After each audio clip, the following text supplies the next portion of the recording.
I guess the first one is you've you've learned a lot about being CEO now over the years.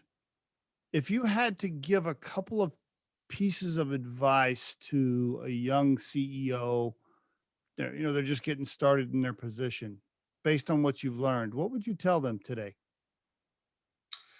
Look, one of the ones and the advice that I give, I do end up talking to a lot of startups, not in an official capacity, but I do talk to a lot of people on my sort of in my ventures.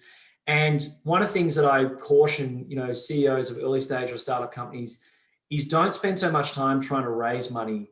Try to spend your time and effort on building a better product and making money, because you can fund it yourself if you get your product market fit right early and you get those early 10 to 20 customers that absolutely love your solution. This is a true story, Steve. We hired our first full-time marketing resource a year ago. A year ago. I mean, we've been around for Wow. 30 years. Wow. Now, if Really? you Wow. Now, there's a few of us that have worn the hat and done a bit of marketing and whatnot, but we've never hired a dedicated, professional, experienced marketing person to be full-time on the team with no other responsibilities. Now, if you look at the profile of most early stage tech companies, they hire 10 to 15 people in marketing before they have 10 to 15 people in development, because they're trying to tell the story, because they're trying to raise money. And I feel like if you put I didn't have that distraction of trying to raise money.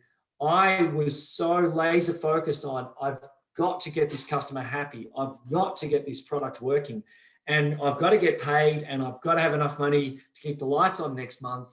And whilst it was a little bit more stressful at the time when to run the business, that got us to where we wanted to go a lot faster. We ended up with a better product faster, with happier customers, and so on. So yeah, probably one of the things that I would recommend is people really think about, do I really need to raise money? Or often you see people have raised money and they're already thinking about the next raise, because they've already spent that money in their mind, in their budget. They're like, well, that $1 million is gone. I've got 3 months. I better get on to the next one. And That's right. you just don't give the product and the business enough time really to become successful. And of course, what ends up happening to a lot of them, they run out of money. And I think the other thing for me is, because we never raised money, we ran it incredibly lean, and we were very, very careful about where we spent our Yep. dollars. And I think, Yep. Probably if you gave me $1 million in 2001, I might have spent all that in the first year on marketing as well. But I had $25,000 probably to spend on marketing that year. And so I picked 3 conferences to go to, and I did them really, really well. I planned them really carefully.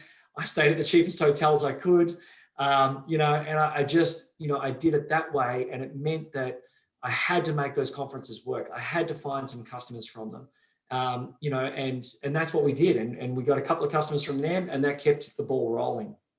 So many great lessons in that, what you just said. You're absolutely right. If you take on cash early, you're thinking about your next raise, and then all of a sudden, by the way, you're dealing with and managing all the people that gave you money, and that takes up your time, and you're focused Yeah. on that rather than the product and the employees.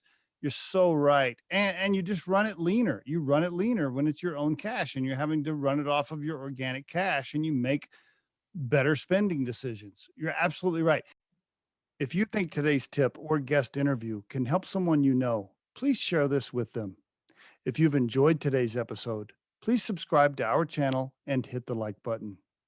The Riderflex podcast features entrepreneurs, business executives, and the stories behind how they got there, as well as daily tips on career advice and job interviewing.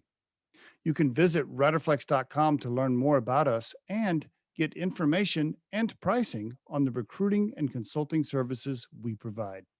Thanks so much for listening, and have a great day.